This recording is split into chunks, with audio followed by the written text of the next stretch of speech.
Oi, eu sou a Mona Lisa Perrone e esse é o Item Mais da CNN.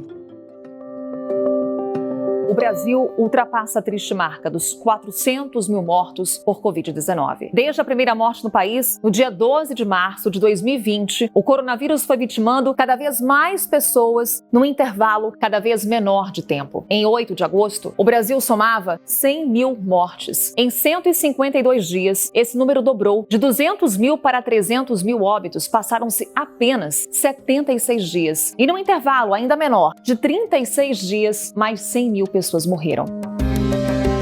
Você que está aí me ouvindo já deve ter escutado pelo menos uma vez desde o começo da pandemia que o jornalismo só fala, sobre tragédia. Que quem está aqui do outro lado da tela, do microfone ou do teclado faz a realidade parecer pior do que ela é de fato.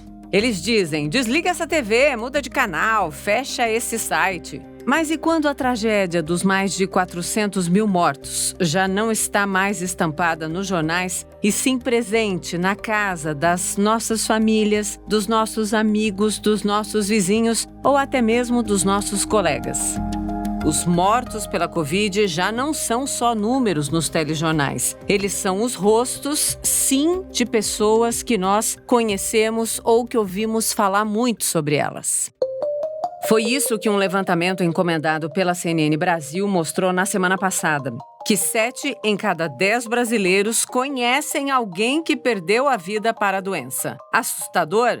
Imagine só para quem mora em Manaus, a cidade que protagonizou o maior colapso da pandemia no Brasil. Por lá, essa estatística sobe muito e pelo menos 92% dos habitantes conhecem alguém que morreu por causa da Covid. Pois é, esses números foram calculados por um grupo de pesquisadores das áreas de matemática, de física e de epidemiologia. Eles fizeram as contas considerando as mortes pela pandemia no Brasil e a média de quantas pessoas cada brasileiro conhece. No fim, concluíram com esse alerta: a chance de você conhecer alguém morto pela doença aumenta todo santo dia. Nesse episódio do Item Mais, eu te convido a entender então os impactos desse contato coletivo e tão próximo com a morte. O que a perda de alguém querido muda sobre a percepção da pandemia e como nós vamos atravessar esse momento que parece sem fim. Para responder questões tão complexas, nada mais importante do que escutarmos alguém que, infelizmente, faz parte daqueles 70% dos brasileiros que perderam alguém para a Covid. O Brito Júnior é servidor público e perdeu não um, mas vários amigos e parentes durante a pandemia. Brito, muito bem-vindo ao Item Mais. Prazer em falar com você e de largada, muito obrigada por me aceitar para falar de um momento que deve ter sido muito doloroso, que continua doloroso para você e para sua família, né? Como vai, Mona Lisa? É uma satisfação imensa estar no seu programa. É uma satisfação poder demonstrar esse momento de alguma forma. Eu moro em Belém do Pará, capital, e existem muitos pontos de vista, nesse ínterim, não só emocional, físico, que abalou a todo, Eu perdi parentes próximos, amigos, numa quantidade, imensa, amigos de 30, 40 anos de amizade. Ô Brito, quantas pessoas ao todo você perdeu e qual foi o intervalo dessas perdas? Nem sei se você fez essa conta. 17 amigos. Meu Deus. 17 amigos, 3 parentes, 2 primos médicos trabalhando, saudáveis, adoeceram na luta, no trabalho. Dr. Otávio Brito, Dr. Valdir Pereira, uma tia-avó maravilhosa, Maria Vitória Gobice, e uma quantidade de amigos, Mona Lisa,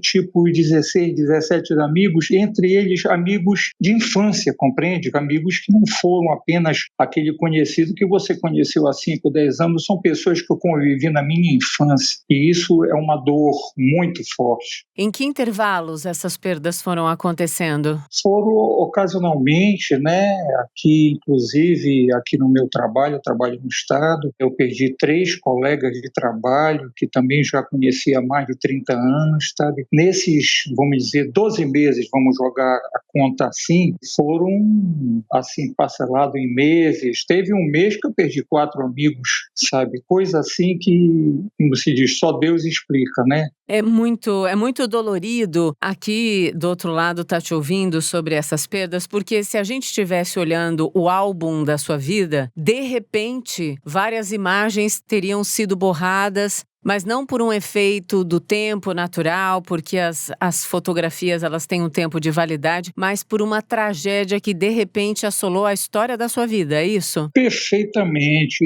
Isso não é um momento, vamos dizer, de nós falarmos a respeito do que tem acontecido, mas o que poderia ser evitado, compreende, Marisa? Essa situação é uma situação muito delicada. É você fechar os olhos e saber que aquela pessoa estava com você, convivendo com você, e você à noite recebeu uma ligação de um parente, de um amigo, dizer que essa pessoa partiu. E assim, o abalo emocional é porque você convivia. A proximidade é uma coisa assim, como é que eu vou te explicar? Essa perda, ela influencia em tudo, no teu familiar, no teu emocional. Me explique algo que eu acho muito importante também, como maneira de conscientização, né? Como uma proposta de conscientização para quem ainda não quer ver os fatos que estão aí, né? O perigo do coronavírus, o quão desafiador é o enfrentamento da pandemia no nosso país por uma série de questões. Quando a morte chega ao redor e não ao derredor, né? Ou seja, quando ela fica bem mais perto, qual é o primeiro impacto na consciência? Não estou falando sobre a dor da perda, mas sim sobre a consciência em relação à pandemia e ao que todos nós precisamos fazer. Como é que foi esse impacto? Se você pudesse descrevê-lo em algumas palavras, como é que é? Eu vou tentar sintetizar para ti, Marisa. Eu encontrei um amigo, digo amigo de banco de colégio, daquele banco primário, na rua, como catador. Me deu um desespero tão grande. Eu parei o carro e fui lá e disse, amigo, foi econômico. Eu não aguentei, eu quebrei. Então, tudo está ligado. Esse distanciamento, esse momento atual, os perdas, emprego, sabe, emocional. Olha, as pessoas que não ainda se conscientizaram, que tenham consciência pessoal, a coisa é um pouco mais grave, é um pouco mais difícil. Tive agora, há 30 dias, um sobrinho, filho de uma irmã, ele entubado, foi estubado, mas apresentou uma série de sequelas, sabe? E as pessoas ainda não têm a consciência, sabe, que esse momento atual ainda não é o normal, ainda não é para a pessoa pegar e dizer, não, a coisa já até melhorou, isso não, vamos levar a coisa com seriedade. Eu via a coisa acontecer algum tempo atrás, é o fulano, ciclano, beltrano, bem ali. Agora está aqui do lado. A coisa está muito do lado, está muito próxima, Mona Lisa. Então, aquela sensação que nós tínhamos de saber que alguém tinha morrido, agora nós sabemos quem é esse alguém.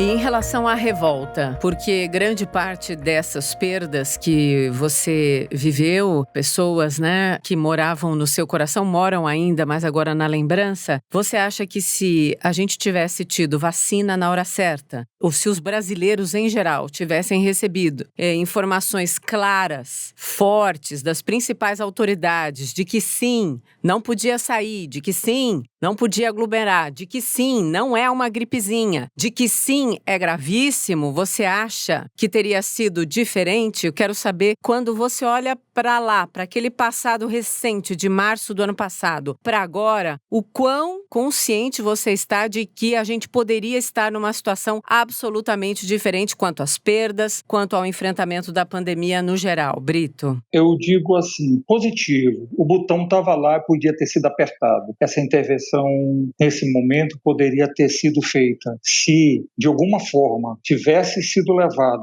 um pouco mais de seriedade, com assertividade no momento, e vendo que aquilo não era exatamente aquilo que foi citado, como você disse, uma gripezinha, ou então uma forma de tratar a coisa com remedinho, a coisa tinha tomado uma outra figura. Se você olhar numa conjuntura, todos os países que se trataram, que puderam correr com a vacina, a maioria que está imunizada, as taxas caíram assustadoramente, sabe? Então, nós poderíamos, eu digo nós porque eu me englobo nesse momento, não só como brasileiro, porque isso aí é mundial. Eu penso assim, nós teríamos tido uma outra expectativa de vida. Pessoas que chegam comigo podem chegar com você ou com qualquer outro e dizer, poxa, eu tinha aquela opção e não me foi ofertada. Eu acredito que hoje nós estaríamos com uma outra visão, não daqueles 400 mil que estariam, sabe, ainda... Entre nós, né? Estariam entre nós. Entre nós.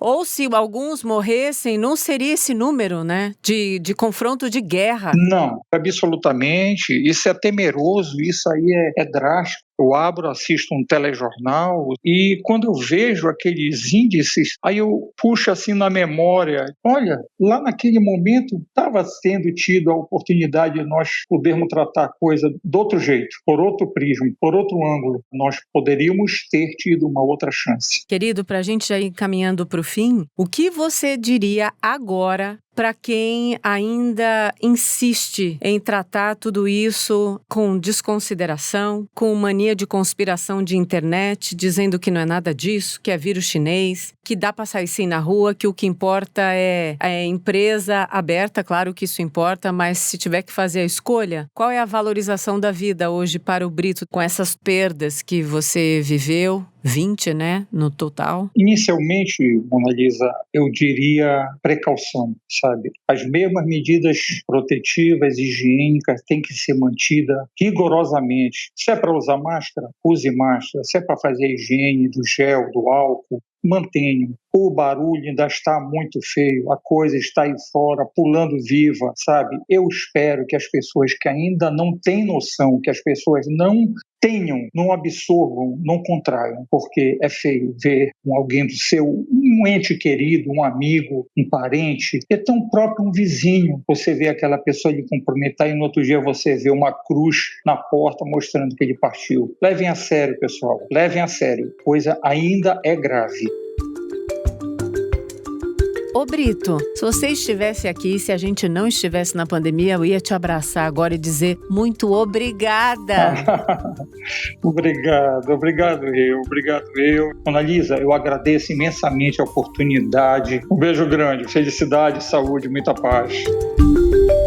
Na segunda parte do papo de hoje, eu converso com a Flávia Ávila, que é especialista em economia comportamental. A economia comportamental, gente, estuda de forma geral como é que as pessoas tomam as decisões. Flávia, muito bem-vinda ao Item Mais. Prazer em falar com você. Um prazer é meu, Mona Lisa. Muito bom estar aqui. Prazer é todo meu e importante demais a gente já largar esse papo definindo rapidamente o que é a economia comportamental quando a gente olha para grandes decisões tomadas. Ou ela tem a ver com decisões pequenas do dia a dia? Você vai para que lado da régua? Ela é para todo tipo de decisões, e por isso às vezes é difícil entender um pouquinho, até pelo nome economia comportamental, né, que a gente associa muito à economia. Isso. E o que a gente está falando são tomada de decisões em ambientes complexos, que são normalmente todas as decisões, né, que a gente toma aí cada dia mais esse último ano, 1 ano e meio aí. Então, o que é economia comportamental? A gente estuda a tomada de decisão que realmente o conflito que tem entre a intenção da pessoa agir e como ela realmente age. Então, existe um gap muito grande aí, e essa ciência tem estudado um pouco mais o que realmente gera uma ação, ou seja, saindo um pouco do teórico aí, para a gente entender até, inclusive, que iniciativas podem ter mais efeito, né, nesse momento tão crítico aí.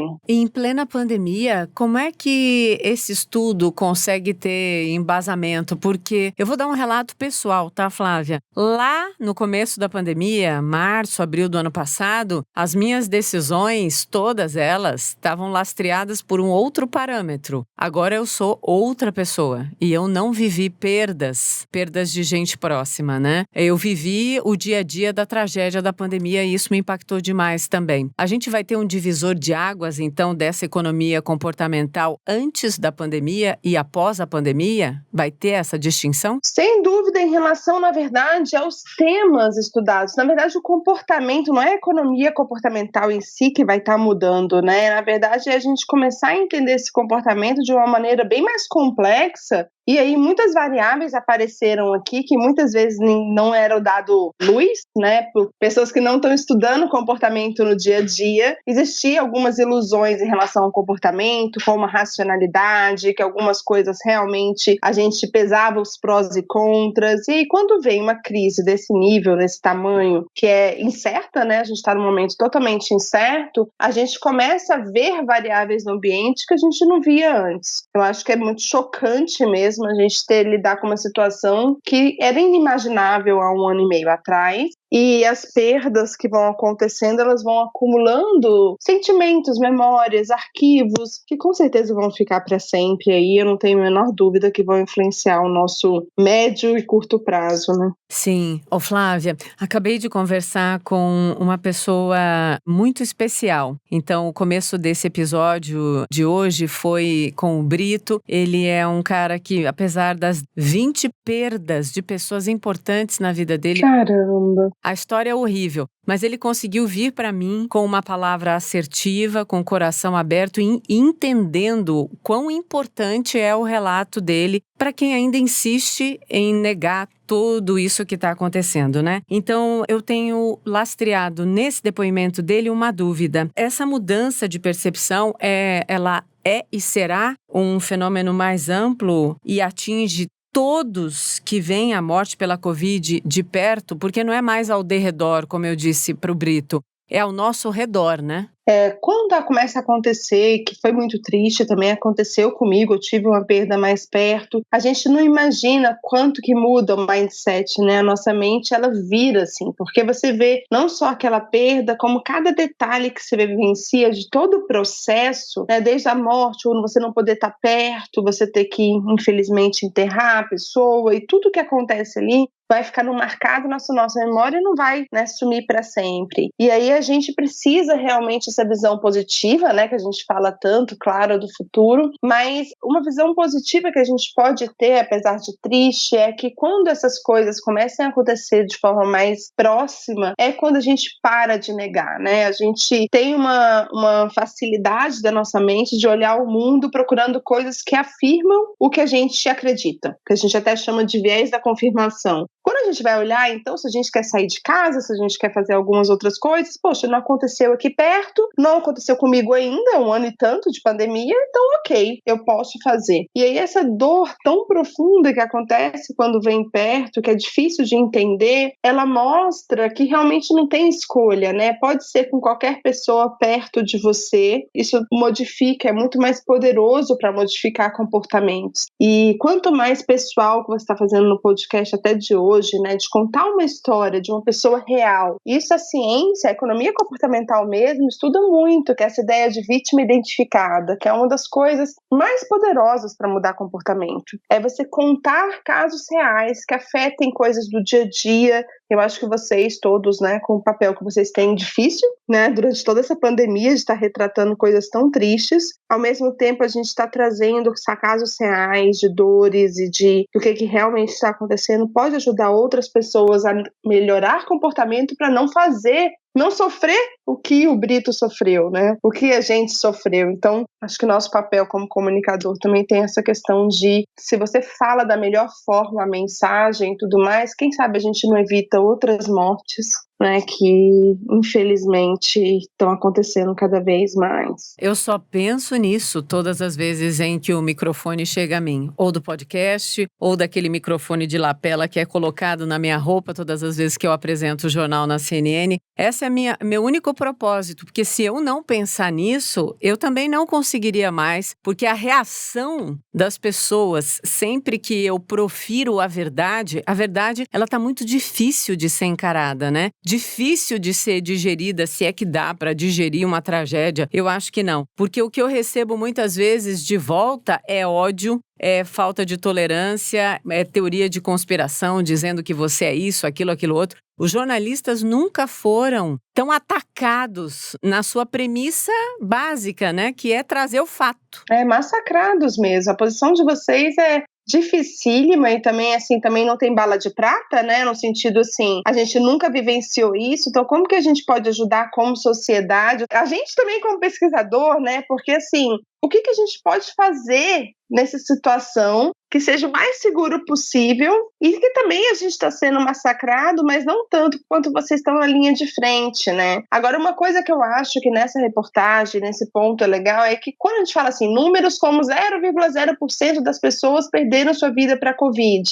eles são relativamente pequenos, né? Então, eles fazem com que as pessoas não consigam aí mensurar o risco. É muito importante nessa área a gente falar uma entre tantas pessoas, né, que tiveram de Covid e faleceram do Covid. Então, cada palavra que é falada, hoje em dia, sim, acho que a ciência pode ajudar a gente tanto nessa parte quanto na parte de vacinação, para que a gente consiga pegar num lugar que faça as pessoas, né, terem algum tipo de ação. Porque eu acho assim, mais do que empatia, não conhecer alguém aí gravemente com Covid, é um problema de alteridade que a gente fala, que é o exercício de se colocar no lugar do outro mesmo, né? De se perceber o outro como uma pessoa. Então, por mais que eu sinta a empatia por alguém que tem Covid em estado grave, é impossível para mim, né, me colocar no lugar do outro. E aí esse reconhecimento e desconhecimento reforça essa avaliação errada. E aí há várias reações em cascatas que a gente vê aí, né? Você é um exemplo para sua família, você é um exemplo para os seus amigos, você sai na rua e você serve de exemplo, você piora a situação ainda mais e a gente está vendo essa reação em cascata aí cada vez mais.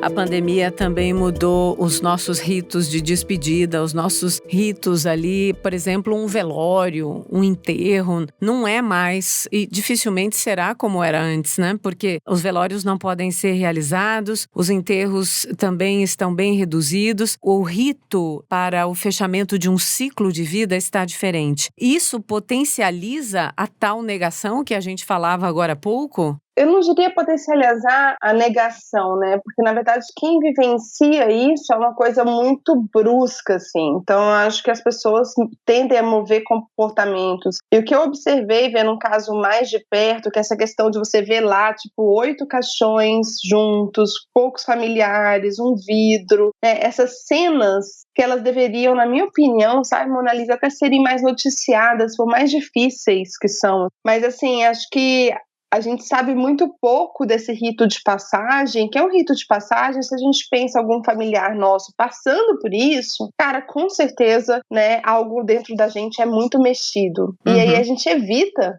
de pensar nisso, né?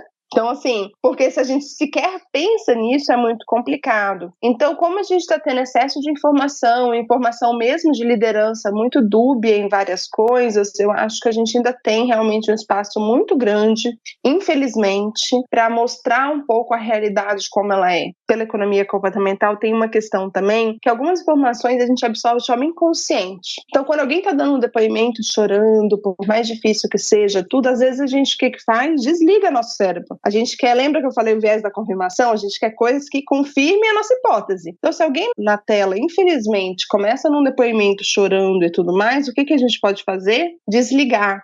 Então, por isso aquelas imagens, inclusive de valas comuns que está acontecendo na Índia, entre outros, né? Em Manaus, um monte, né? Isso, em Manaus. Então, elas são tão fortes, né? E mais fortes ainda vão ser quanto mais próximas foram, né? E um outro ponto só que eu queria comentar com você, que é a questão do negacionismo, porque muita gente está tendo no Covid de forma mais leve. A partir de um ano que as pessoas começam a ter, e muitos sobrevivem na cabeça da pessoa, se aquela pessoa lá teve, sobreviveu. Se aquela teve, sobreviveu. Se aquela teve, sobreviveu, o que meu cérebro vai falar? Se eu tiver, eu vou sobreviver. E aí, um dos pontos bem críticos pra gente pensar nesse sentido é que as passagens de pessoas próximas, passagens mesmo, casos mais graves, elas acabam sendo a sinalização que a gente precisa, infelizmente, nosso cérebro, para parar e falar não é aquela pessoa que estava ali, não é uma gripezinha, né, que a gente está falando muito. Só que pensa que se a gente só pensar na parte da mente, como a gente funciona, provavelmente você conhece muita gente que se recuperou.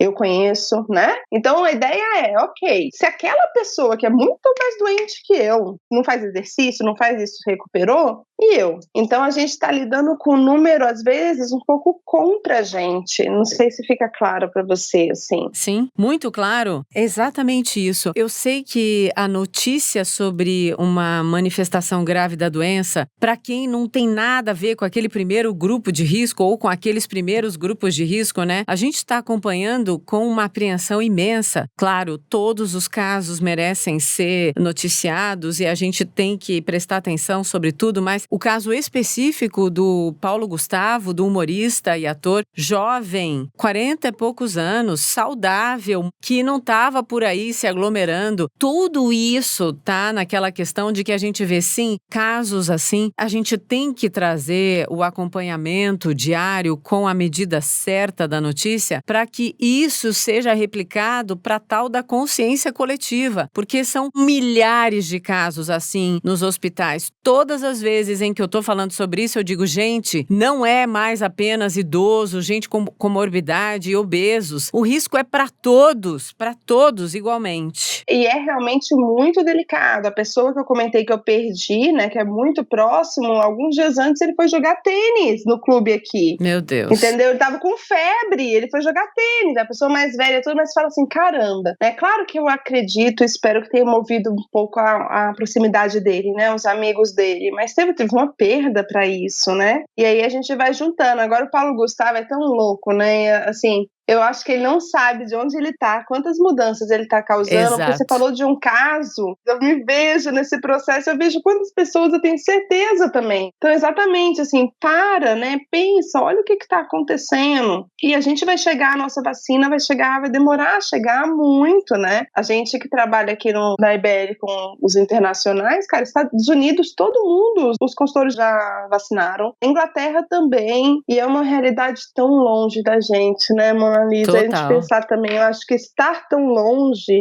das tomadas de decisão dificulta muito, né? Então as pessoas não sabem se elas vão poder sair no final do ano, né? Na verdade, então, vou sair logo, porque eu não sei nem quando eu vou poder sair quando eu tenho 40 anos. Olha que dificuldade, né? Assim, são decisões incertas o tempo todo, ó. Até final do ano acho que eu não vou tomar vacina mesmo. E aí eu acho que é isso que a gente vai lidar agora de uma maneira crítica pra caramba, porque tá tão longe, é tão impossível, então assim, acho que vai acontecer uma questão que é você vacinar os pais, né? Na minha família aconteceu isso, ou seja, os pais estão vacinados, já tô mais tranquilo. Então eu acho que a gente tende aí cada vez mais a vivenciar mais aglomerações e pessoas mais novas pegando, infelizmente, e tendo destinos, né?